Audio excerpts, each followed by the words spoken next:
Olá, tudo bem? Vamos iniciar hoje nosso 8º estudo sobre o Evangelho segundo João. Terminamos na nossa lição anterior, no versículo 45 de João, capítulo 4. Hoje vamos ler e vamos começar lendo a partir do versículo 46 a 53 de João, capítulo 4.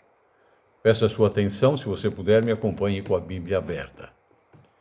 Fala-nos, nesse texto mais propriamente dito, sobre a cura do filho de um oficial do rei. Dirigiu-se de novo a Caná da Galileia, onde da água fizera vinho. Ora, havia um oficial do rei, cujo filho estava doente em Cafarnaum. Tendo ouvido dizer que Jesus viera da Judéia para a Galileia, foi ter com ele e lhe rogou que descesse para curar seu filho, que estava à morte. Então Jesus lhe disse: Se, porventura, não virdes sinais e prodígios, de modo nenhum crereis. Rogou-lhe o oficial: Senhor, desce antes que meu filho morra. Vai, disse Jesus, teu filho vive. O homem creu na palavra de Jesus e partiu. Já ele descia, quando os seus servos lhe vieram ao encontro, anunciando-lhe que seu filho vivia. Então indagou deles a que hora o seu filho se sentira melhor. Informaram: ontem, a hora 7ª, a febre o deixou. Com isto, reconheceu o pai ser aquela precisamente a hora em que Jesus lhe dissera: teu filho vive. Aparece essa expressão nesse versículo 46, o oficial do rei. O oficial do rei era um oficial romano a serviço do rei Herodes Agripas, tetrarca. Tetrarca era um governador de um estado dependente, que mandou decapitar João Batista, conforme você pode confirmar, em João capítulo 14, versículos de 1 a 12. No versículo 50, que nós temos também, vamos destacar a expressão de Jesus quando fala: teu filho vive. Essa foi uma expressão de poder para curar e não uma profecia de que ele se recuperaria, conforme registrado no versículo 51. Vamos ver agora do versículo 54. Foi este o segundo sinal que fez Jesus, depois de vir da Galileia da Judéia para a Galileia. Segundo sinal, embora Jesus tenha realizado muitos sinais, conforme João capítulo 2, 23 relata, este é o segundo que teve lugar em Caná da Galileia, sendo o primeiro transformar água em vinho, de acordo com João capítulo 2, versículo 11. A repetição por 3 vezes da expressão teu filho vive, nos versos 50, 51 e 53, mostra o propósito do sinal, que é revelar que Jesus tem poder para dar vida. Correspondendo a esta repetição, está também a progressão de fé no oficial romano, nos versículos 48, 50 e 53. Este enfoque sobre a vida através do poder da palavra de Jesus prepara o leitor para o discurso seguinte sobre a vida através do Filho, de acordo com o que nós vamos ler em João capítulo 5, versículos 19 a 30. Vamos iniciar o capítulo 5 de João agora. Vamos ler dos versículos 1 a 7. João capítulo 5, versículo de 1 a 7. Passados estas coisas, havia Jesus uma festa dos judeus e Jesus subiu para Jerusalém. Ora, existia ali, junto à porta das ovelhas, um tanque chamado em hebraico de Betesda, o qual tem 5 pavilhões. Neste jazia uma multidão de enfermos, cegos, coxos, paralíticos, esperando que se movesse a água, porquanto um anjo descia em certo tempo, agitando-se, e o primeiro que entrava no tanque, uma vez agitada a água, sarava de qualquer doença que tivesse. Estava ali um homem enfermo havia 38 anos. Jesus, vendo-o deitado e sabendo que estava assim há muito tempo, perguntou-lhe: Queres ser curado? Respondeu-lhe o enfermo: Senhor, não tenho ninguém que me ponha no tanque quando a água é agitada, pois enquanto eu vou, desce outro antes de mim. Então lhe disse Jesus: Levanta-te, toma o teu leito e anda. A festa dos judeus no versículo 1.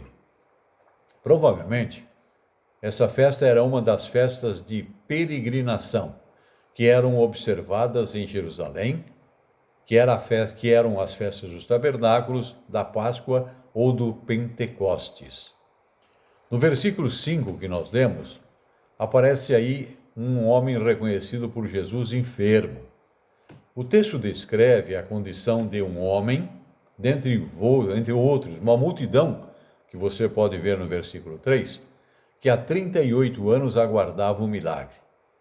A doença exata dele não é especificada, mas o evento indica que a doença o impedia de mover-se e andar, de acordo com o que nós confirmamos no versículo 7. No versículo 8, que nós vamos ler agora, até o 14, vamos ver mais algumas novidades e interesses sobre esse texto de capítulo 5 de João. Versículos 8 a 15, ou melhor, a 14. Então lhe disse Jesus, melhor dizendo: Levanta-te, toma o teu leite e anda. Imediatamente o homem se viu curado e, tomando o leito, pôs-se a andar. E aquele dia era sábado. Por isso, disseram os judeus ao que fora curado: Hoje é sábado, não te é lícito carregar o leito. Ao que lhe respondeu: O mesmo que me curou disse: Toma o teu leito e anda. Porventura, ou melhor, perguntaram-lhe eles: Quem é o homem que te disse: Toma o teu leito e anda? Mas o que havia sido curado não sabia quem era, porque Jesus se havia retirado. Mais tarde, Jesus o encontrou no templo e lhe disse: Ora, já estás curado, não peques mais, para que não te suceda coisa pior. A ordem de Jesus após a cura foi: toma o teu leito. A tradição judaica tinha interpretado a proibição do trabalho no sábado para proibir que se carregasse peso. Jeremias protestou contra o carregar e descarregar no sábado. Você pode observar isso e verificar lendo Jeremias capítulo 17, versículos 21 e 22. No versículo 9, a expressão, o homem se viu curado. Não se afirma que a fé em Jesus foi exigida do homem, pois ele não sabia sequer quem era Jesus, conforme o versículo 13. Em outros milagres, foi diferente. Mateus capítulo 9, versículo 22, Mateus capítulo 13, versículo 58, a fé, ou a falta dela, foi elemento determinante da cura. No versículo 14, Jesus admoesta o enfermo, para que ele não faça ou não volte a pecar, para que não lhe aconteça coisa pior. A coisa pior é deixada aí indefinida. A razão da admoestação não é, necessariamente, que o homem tivesse ficado doente por causa de algum pecado específico. Alguns pecados podem levar Deus a juízos físicos e temporais, conforme nós podemos observar, lendo 1 Coríntios capítulo 11, versículo 28 e versículo 32. Mas a doença não será relacionada com algum pecado específico, conforme lemos em João, capítulo 9, versículo 3 também. Vamos ler agora os versículos 15 a 17. João, capítulo 5, versículo 15 a 17. O homem recusou-se e disse aos judeus que fora Jesus quem o havia curado. E os judeus perseguiam Jesus, porque fazia essas coisas no sábado. Mas ele lhes disse: Meu pai trabalha até agora, e eu trabalho também. Por isso, pois os judeus ainda mais procuravam matá-lo, porque não somente violava o sábado, mas também dizia que Deus era o seu próprio Pai, fazendo-se igual a Deus. Nos versículos 17 até 57 do capítulo 5 de João, Jesus debate com os judeus o seu relacionamento com o sábado e com Deus. Jesus não argumenta com seus oponentes a respeito de que se eles entendem a legislação do sábado corretamente. Seu interesse é saber se eles entendem quem Jesus é.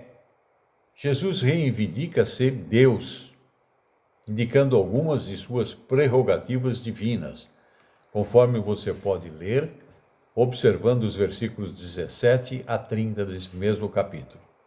E mostra a base da sua reivindicação, dos versículos 31 até o 47.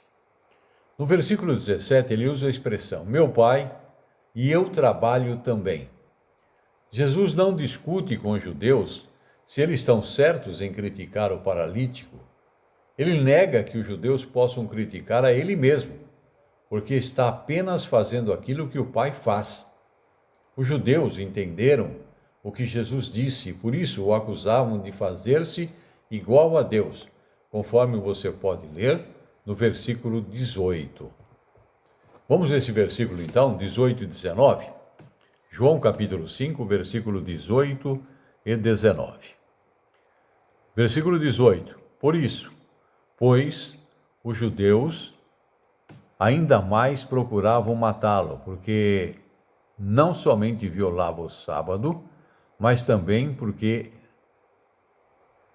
dizia que Deus era o seu próprio Pai, fazendo-se igual a Deus.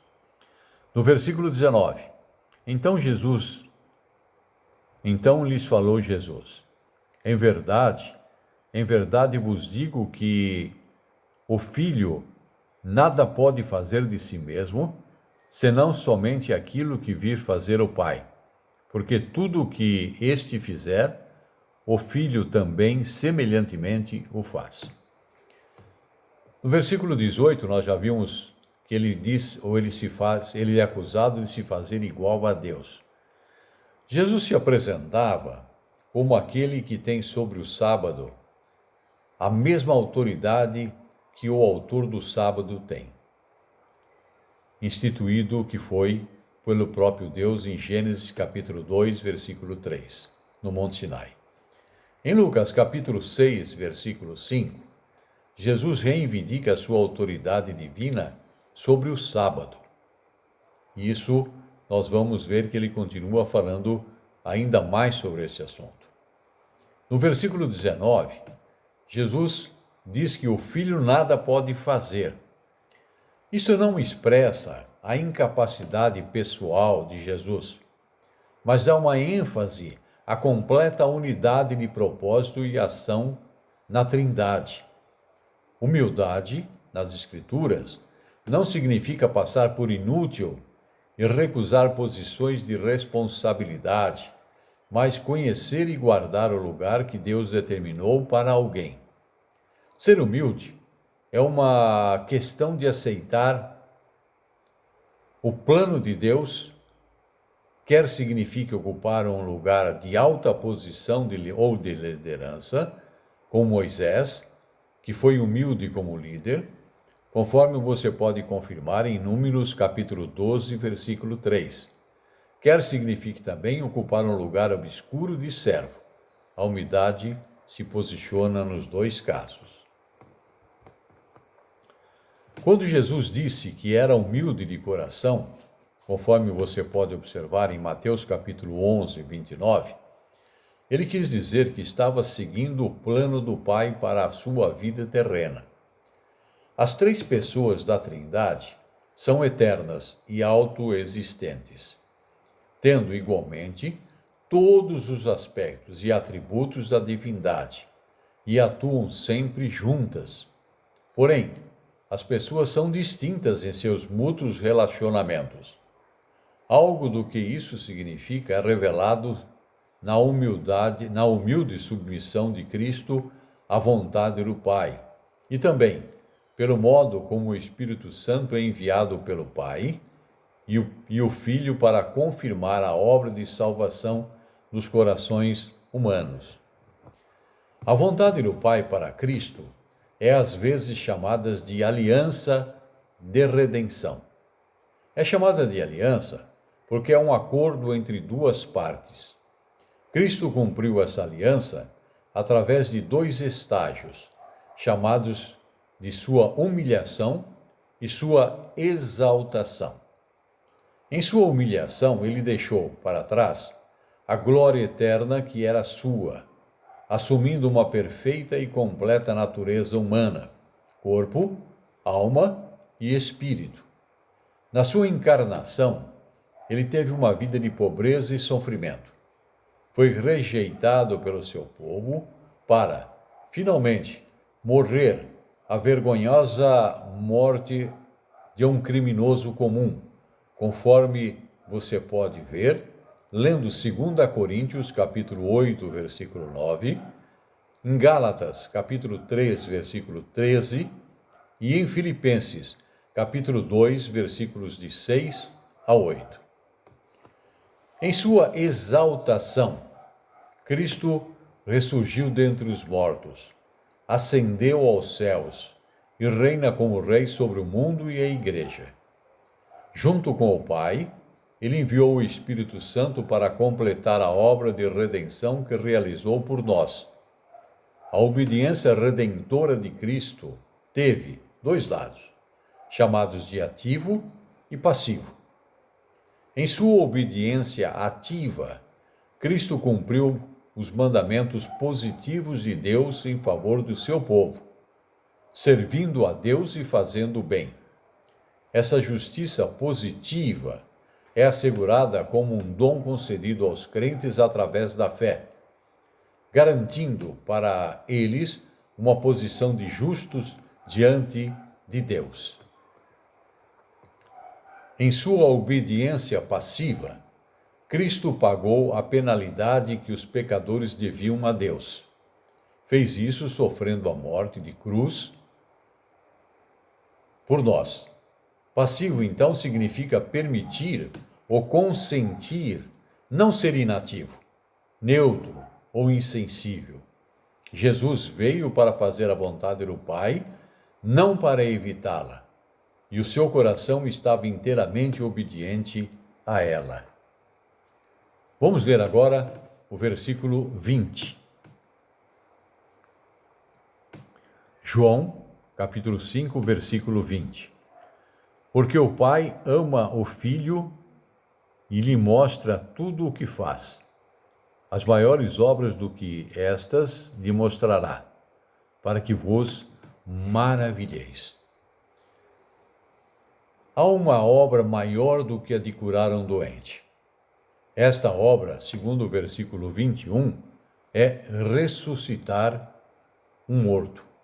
Vamos ver o versículo 21. João, capítulo 5, versículo 21, que nós estamos lendo. Diz o seguinte: pois assim como o Pai ressuscita e vivifica os mortos, assim também o Filho vivifica aquele a quem quer. O Pai ressuscita os mortos. Aí é uma clara afirmação daquilo que está expresso menos claramente no Antigo Testamento. Jesus concorda com os fariseus contra os saduceus, que negam a ressurreição, conforme Mateus registra no capítulo 22, versículo 23. Fazer os mortos ressuscitarem só é possível a Deus. Contudo, Jesus reivindica esse poder para si mesmo, de acordo com o que nós temos no versículo 25 de João capítulo 5, que diz: em verdade vos digo, que vem a hora, e já chegou, em que os mortos ouvirão a voz do Filho de Deus, e os que a ouvirem viverão. Nós vamos parar por aqui. Voltaremos na próxima semana com a aula número 9. Como sempre, eu recomendo a você que diariamente leia a Bíblia. Mais precisamente, que você ouça esse vídeo novamente e observe, se já não o fez, os versículos que nós citamos e os leia, para que você possa ter uma visão panorâmica do que João quer dizer a respeito do assunto que estamos estudando. Deus abençoe você, uma boa semana, fique com Deus e Deus abençoe a você e a sua família. Até mais.